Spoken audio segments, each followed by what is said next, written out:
All right, coming back to you here. This is Keith with Bearfield Farms. We're gonna put on these candy boards as I talked about in my short. But and the reason I got my suit, and I don't necessarily need these gloves probably, or the suit, but last year when I did this, I ran into a hive that was a little not happy to see me. So this year I'm gonna have the suit on. We'll see how this goes. But it's pretty simple. I run 2 deeps in the winter. Some guys run 2 mediums, some medium and a deep. Some guys have even a medium up top on top of 2 deeps for extra food storage. Here in Ohio, we get by. Usually with 2 deeps is pretty good. I don't insulate mine. Some guys do put insulation around theirs. What I do is I put this tarp, as you can see, the black behind me here or in front of me. The wind usually comes out of that eastern, southwestern direction, so I'll probably put some more up on the other side. As I turn you around, you'll see. And kind of enclose this. This is an old corn crib. Has a nice concrete floor. Works out very good. Kind of keeps them protected from predators because of the cage, and then allows us to have a nice concrete floor, which keeps some of the beetles and things of that nature down. So I didn't bring smoke. You can probably don't need it. They should be in a cluster right now. So, and all I'm going to do is crack this loose, and then before I put this guy in, as I said before, I bought them pre-done from Dave. Now next year I can probably just remake the mix and reuse the boards. That's the plan. Right, I didn't have enough of them, and it's a little soupy, as you can see. So it did get a little warm on me. I set them out today, but they should be okay. They're not unfrozen, but they're not perfectly good, and some of that probably came during shipment, so it's okay if they're a little saucy. You just got to be quick at this. So what I'm going to do is set this over here, take the top off, pop the inner cover off, and the good news is not too many bees coming to see me, which is good.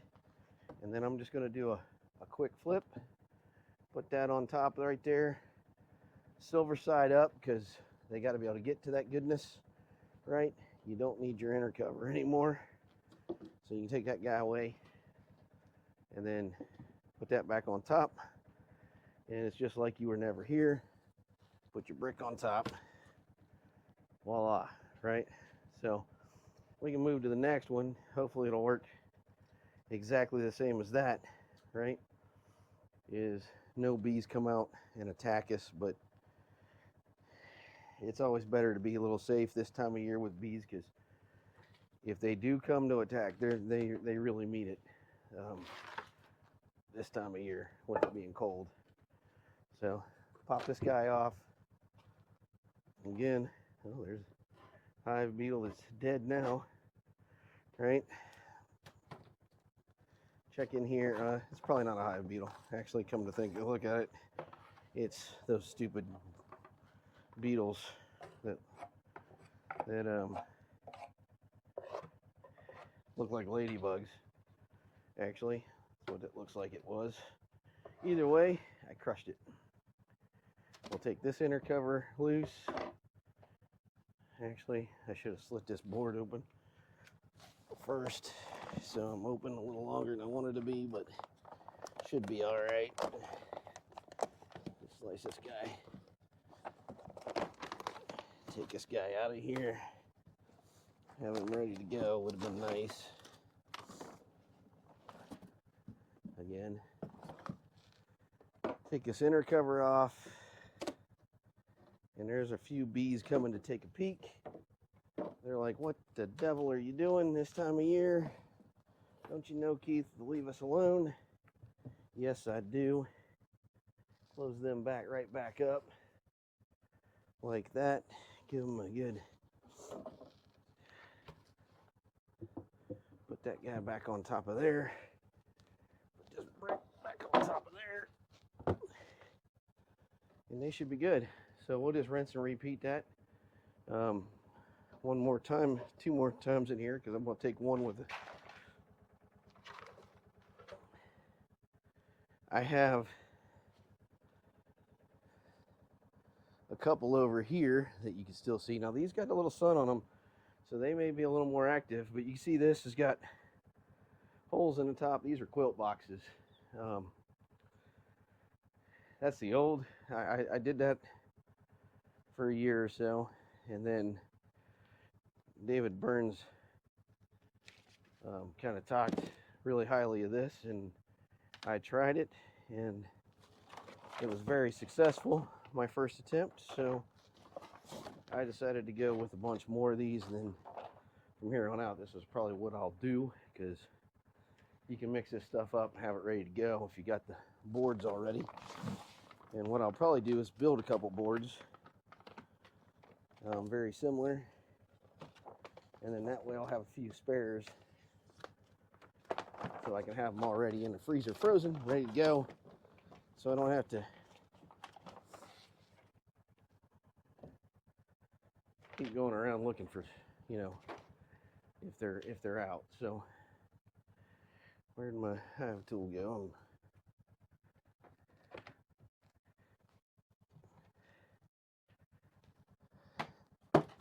There's a couple bees on top dead, so we'll go ahead and help them out and get rid of them, guys. The bees are clustered at the top right there. I can see them, which is good news. We'll just go ahead and flip this guy right here, right on there. Get rid of our inner cover, as I said before. They'll come back in the spring. Them little beetles got everywhere, let me tell you.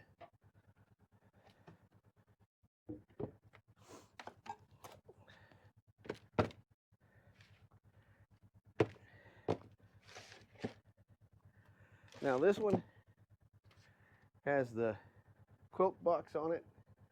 I'm going to go ahead and remove it because I got an extra candy board. So this one we'll leave on, then we'll see come spring how well they did. Now I may come back and have to put more candy in here. There is a feed patty in there and a little bit of candy, so I may have to make some more up for them. Now this has a quilt box on top, like I said, so the bees are below it, and I'll lift you up here and show you what kind of a quilt box looks like. So if you're not familiar, quilt box, you put some shavings in it. Those have settled a little bit, but you put shavings in there, and then that wicks the moisture and stuff out of the hive, right? Or at least that's the intent.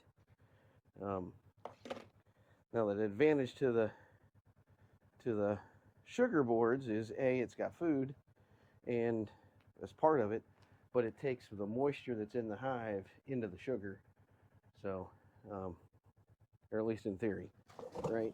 And then they need that moisture in order to convert that sugar to actual food to eat, right? They can't just eat the sugar. They need some water to convert it. So that moisture in the hive is what they'll use. And now another little tip I will tell you, and you may have noticed in the video, for those of you with a keen eye, is on the back of my hives, I always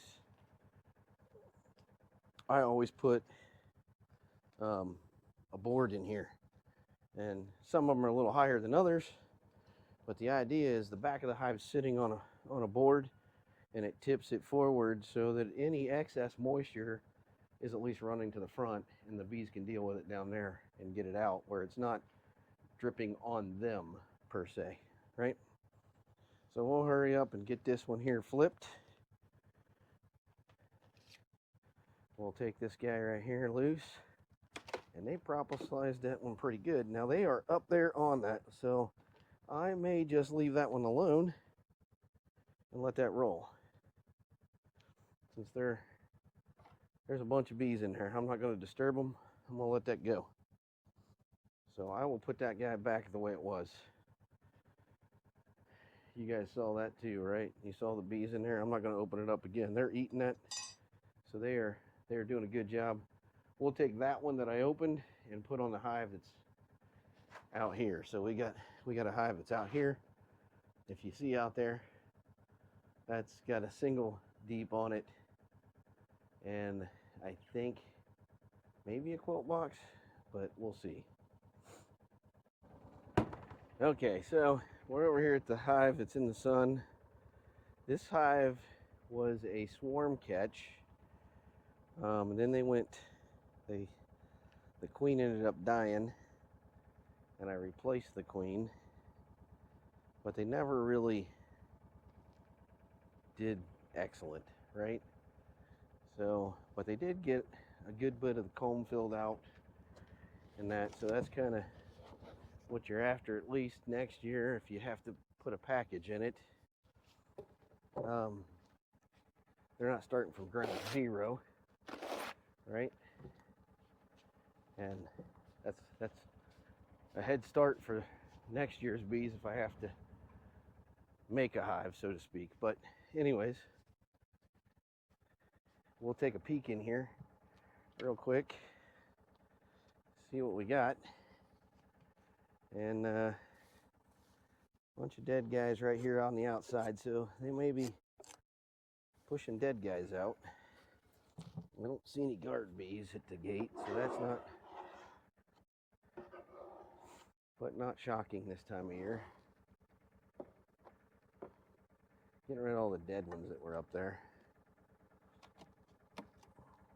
Oh, that was a feeder, my bad. So I left a feeder on here, trying to feed them to the last minute, and I forgot to come take it off after. And they're in there, so that's good. But we want to be quick here because these bees don't have long exposed. So we'll get them covered back up in this temperature, and that'll give them some food that they're probably desperately looking for, because there's not a lot of resources for this hive this time of year. Because, and I do want to close that entrance off, so I push the box, the front of the box here, back against that opening. There's an opening in the top of that board, just like this one, right? And on the candies on this side, when you put that down, that opening's there, and I don't necessarily want them leaving this time of year, so I always push my hoods back.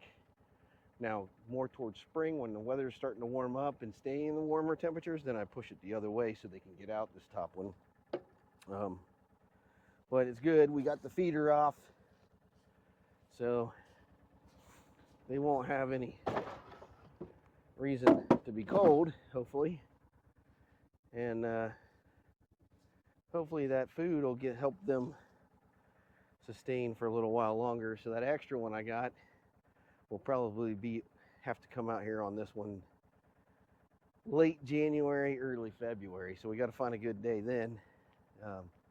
The other ones I may crack open just to take a look at the same time, and see if I do need to make more, right? I do have one more feeder board that's empty, so I could make the solution and have it ready if I need to. So, and then I just rotate them out one by one that way.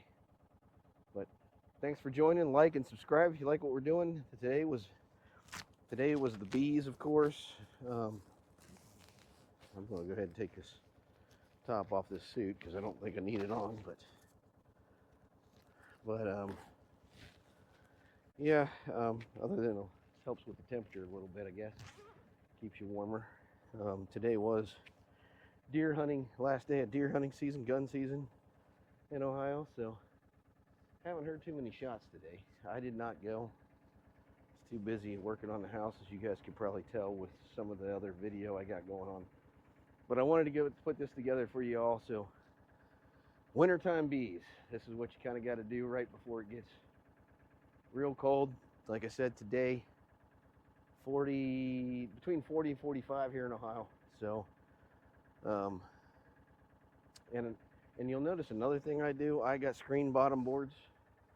I'll throw this in here as another bonus tip. That one right, all of them. See this piece right, right here. I don't know if you can see that. Yep, there you go. That's a piece of plastic board, that corrugated board that you like election signs are made out of. I cut them down and put them in there, so that allows you to close off that screen board in winter and helps keep the cold air drafts from coming up from underneath. So maybe if you say my winter protection, that's probably about all I do. That and the candy boards or the quilt baskets or quilt boxes.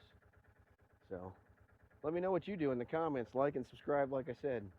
Interested to find out what everybody else is doing. See ya.